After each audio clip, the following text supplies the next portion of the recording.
வணக்கம். Welcome to Kurinji's kitchen wonders. இன்னைக்கு நான் பிஸி பெல்லா பாத் தான் பண்ணி காமிக்க போறேன்.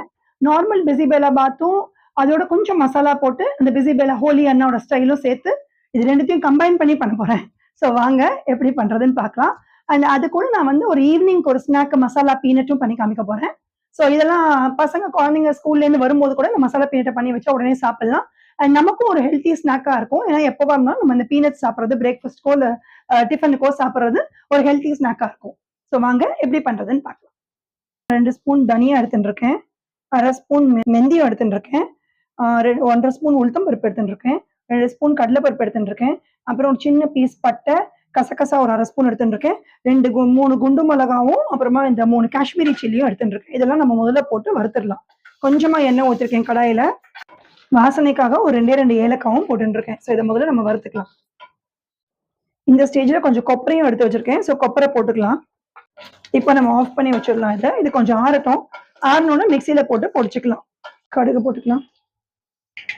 இப்போ கட் பண்ணி வச்சுக்க வெங்காயமும் கருவேப்பிலையும் போட்டுக்கலாம். இதுல வந்து கொஞ்சம் டபுள் பீன்ஸை வந்து குக்கர்ல வேக வச்சு வச்சிருக்கேன். கேரட்டும் வச்சிருக்கேன், பரங்கிக்காயும் வச்சிருக்கேன், ஒரு 1/2 உருளைக்கிழங்கும் வச்சிருக்கேன். ஸோ இதெல்லாம் அப்படியே குக்கர்ல வேக வச்சதான் அதை போட்டுக்கலாம். இதுல நமக்கு என்ன வேணுமோ அந்த காய் சேர்த்துக்கலாம். இதுக்கு வேண்டிய உப்பு போட்டுக்கலாம், மஞ்சள் பொடி. இப்போ இந்த புளி தண்ணி கரைச்சி வச்சிருக்கேன். ஒரு லெமன் சைஸ் புளி எடுத்து தண்ணி ஊற்றி கரைச்சி வச்சிருக்கேன். ஸோ அதை இதில் ஊற்றிடலாம். இப்போ நம்ம வறுத்தது எல்லாமே மிக்சியில் அரைச்சிட்டு வந்துட்டேன்.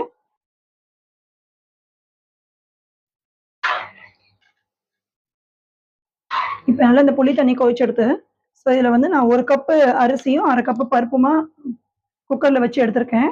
ஸோ அதையும் இதில் போட்டுடலாம். 1 கப்பு பச்சரிசியும் 1/2 கப்பு துவரம் பருப்பும் 2ம் சேர்த்து வேக வச்சிருக்கேன் குக்கரில். ஒரே ஒரு தக்காளியை மிக்சியில் அரைச்சிருக்கேன். ஸோ அதையும் இதில் போட்டுடலாம். எல்லாம் சேர்ந்து ஒன்றா கொதிக்கட்டும்.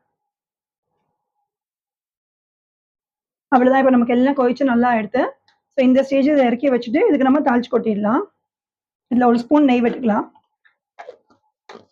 கொஞ்சமாக நல்லெண்ணெயும் விட்டுக்கலாம். கொஞ்சம் வேர்க்கடலை போட்டுக்கலாம். எடுத்துட்டு இந்த பிஸிபெல்லா பாத்தில் போட்டுடலாம். ஸோ நம்ம பிஸிபெல்லா பாத் இப்போ ரெடி ஆயிடுச்சு. வேக வச்ச வேர்க்கடலை தான் இது. இது நைட்டு ஊற போட்டுட்டு காலையில குக்கர்ல ஒரு 4-5 விசில் கத்தி எடுத்து வச்சுட்டு எடுத்திருக்கேன். ஸோ நல்லா வெந்திருக்கு இந்த வேர்க்கடலை. ஸோ இந்த வேர்க்கடலையே முதல்ல இதில் சேர்த்துக்கலாம். இப்போ இது கூட பொடியா நறுக்கின ஆனியன் கொஞ்சம் சேர்த்துக்கலாம். மாங்காய் கொஞ்சம் போட்டுக்கலாம். அண்ட் ஒரு சின்ன டொமேட்டோ, ஒரு 1/2 டொமேட்டோ கட் பண்ணியிருக்கேன். ஸோ அதையும் போட்டுக்கலாம். இதில் பொமோகிரானட் கொஞ்சம் போட்டுக்கிறேன். இதில் வந்து கொஞ்சம் உப்பு, கொஞ்சம் சில்லி பவுடர், சின்ன பீஸ் லெமன் எடுத்திருக்கேன். ஸோ ஒரு லெமனை வந்து லெமன் ஜூஸை வந்து கொஞ்சம் பிழிஞ்சுக்கலாம். ஸோ இப்போ இதை நல்லா மிக்ஸ் பண்ணிடலாம். இது கூட கொஞ்சம் சாட் மசாலா வச்சிருக்கேன், அதையும் போடுறேன். இதில் கொஞ்சம் கொத்தமல்லியும் போட்டுடலாம். ஈஸியான மசாலா பீனட் சாலட் ரெடி ஆயிடுச்சு. இந்த மாதிரி டபுள் பீன்ஸும் வெஜிடபிள்ஸும் போட்டு பண்ணும்போது நமக்கு நிறைய ஹெல்த் பெனிஃபிட்ஸும் அதில் இருக்கும். ஸோ இந்த மாதிரி ட்ரை பண்ணி பாருங்க. அண்ட் மசாலா பீனட்ஸும் ரொம்ப நல்லா இருக்கும். எனி டைம் ஸ்நாக்காக அது சாப்பிட்றதுக்கும் நல்லா இருக்கும். ஸோ டெஃபினட்டாக அது ரெண்டும் ட்ரை பண்ணி பாருங்க. ட்ரை பண்ணி உங்களுக்கு பிடிச்சதுன்னா லைக் பண்ணுங்க, ஷேர் பண்ணுங்க, சப்ஸ்கிரைப் பண்ணுங்க. அடுத்த வீடியோவில் பார்க்கலாம். தேங்க்யூ.